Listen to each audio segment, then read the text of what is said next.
નમસ્તે વિદ્યાર્થી મિત્રો, ગુજરાતી સ્ટડી એન્ડ એજ્યુકેશન ચેનલમાં તમારા બધા મિત્રોનું હાર્દિક સ્વાગત છે. આજે આપણે વિડીયોમાં જોવાના છીએ કે ધોરણ 11 વિષય અંગ્રેજી છે અને એમાં મિત્રો જે જનરલ પેપર છે એટલે કે ડિસેમ્બર મહિનાની જે મિત્રો એકમ કસોટી રહેવાની છે, તો એ એકમ કસોટીનું મિત્રો જે સંપૂર્ણ સોલ્યુશન છે અંગ્રેજી વિષયનું જનરલનું, એ આપણે આ વિડીયોમાં જોવાના છીએ. એટલે કે મિત્રો 25માં તમારે 25 ગુણ આવી શકે. બીજી વાત એ મિત્રો કે જો તમારે આ સીધું એને કોપી કેસ કરવાનો, એટલે કે કોપી કરીને લખવાનું નથી, પરંતુ તમારે જાતે પ્રયત્ન કરવાનો છે અને એના પછી તમારે જોવાનું છે. તો શરૂઆત કરીએ આપણે પેપરની.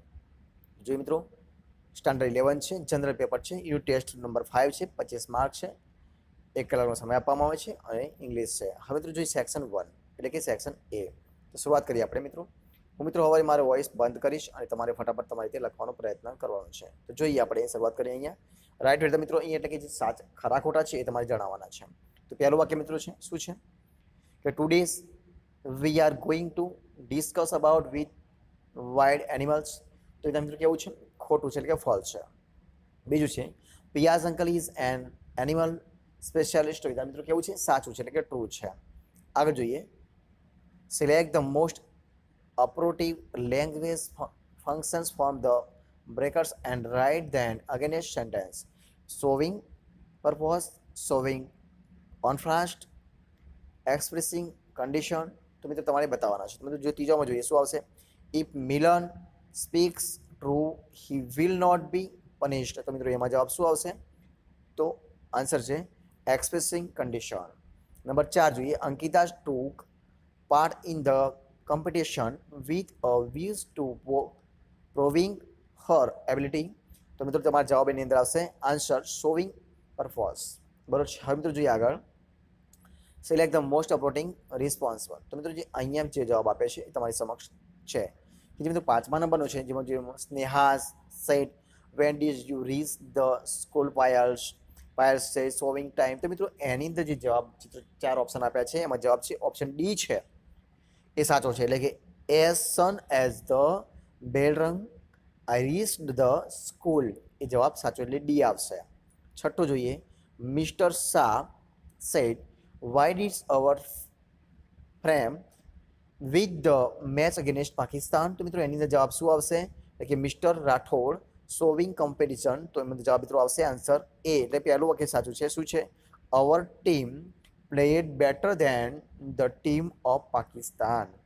हम तो જોઈએ આગળનો, select and write the most appropriate question to get the underlined words or has the answer. તો મિત્રો જે નીચે અંડરલાઈન કરી છે એના આધારે મિત્રો બીજું તમારું વાક્ય તો આગળ મૂકવાનું છે. તો 7મા નંબર શું છે? જો 7મા નંબરનું છે number 7, Sardar Patel is known as the iron man of India. તો મિત્રો જે અહીંયા જે અંડરલાઈન કરી છે the iron man in of India, તો આન્સર શું આવશે? ઓપ્શન સી સાચો છે. શું આવશે?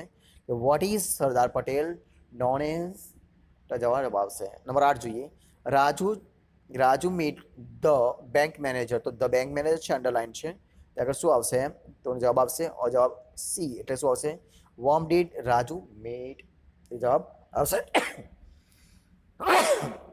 જોઈએ આગળ મિત્રો સેક્શન બી. સેક્શન બીમાં શું છે? Read the actor and answer the question. મિત્રો નીચેનો પેરેગ્રાફ આપે છે, મિત્રો વાંચવાનો છે, એના આધારે તમારે જવાબ આપવાના છે. તો જોઈએ શું છે 9મા નંબરનો, why doesn't his dog bite anyone. તો જોઈએ જવાબ, his dog doesn't bite anyone because he is highly trained. બરોબર છે. 10મા નંબરનું, what are the names of person cats. તો જવાબ જઈએ, the names of person cats are silver and gold. 11મા નંબરનો પ્રશ્ન આવશે. શું આવશે? પેરેગ્રાફ વાંચી પછી જવાબ આપવાના છે. બરોબર છે. What does Piya's teacher inform the principal. તો મિત્રો જવાબ શું આવશે? તો જવાબમાં આવશે Piya's teacher inform to the principal that she has a delightful monkey as a pet. 12મા નંબરનો પ્રશ્ન છે, whom would the principal call to his office. તો જવાબ શું આવશે? the principal would call Priya's brother to his office. હવે મિત્રો જોઈએ સેક્શન સી જોઈએ. સેક્શન સીમાં શું છે? તો read the start and answer the question. મિત્રો અહીંયા પણ પેરેગ્રાફ વાંચીને પ્રશ્ન જવાબ આપવાના છે. તો જુઓ 13મા નંબર પ્રશ્ન શું છે જોઈએ. 13મા નંબરનો પ્રશ્ન, vote ડીઝ Eurydice do while Orpheus was playing on his lyre and fire? તો જવાબ શું આવશે? Answer, while Orpheus was playing on his fires, Eurydice began to pick some flowers.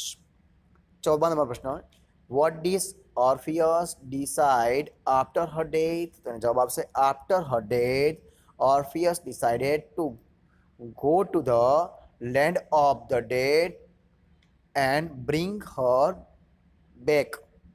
15મા number જોઈએ પ્રશ્ન, what was the condition of Orpheus after her death? જવાબ જોઈએ, after her death Orpheus was full of grief.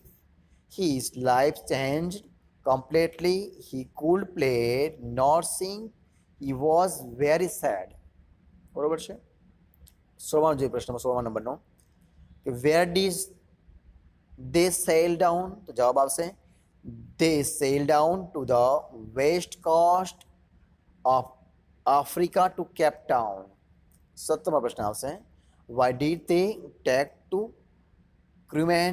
તો જવાબ આવશે, the took to crewmen to help then tackle one of the world roughest sea.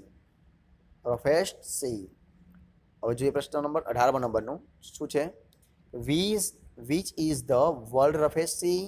જવાબ આવશે, the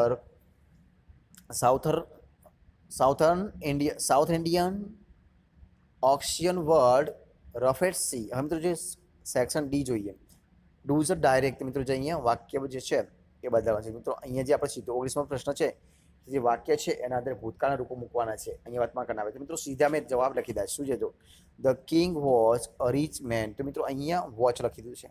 ત્યારબાદ he played to go to give he more wealth. તો અહીંયા add લખી દીધું છે, પ્લેડ.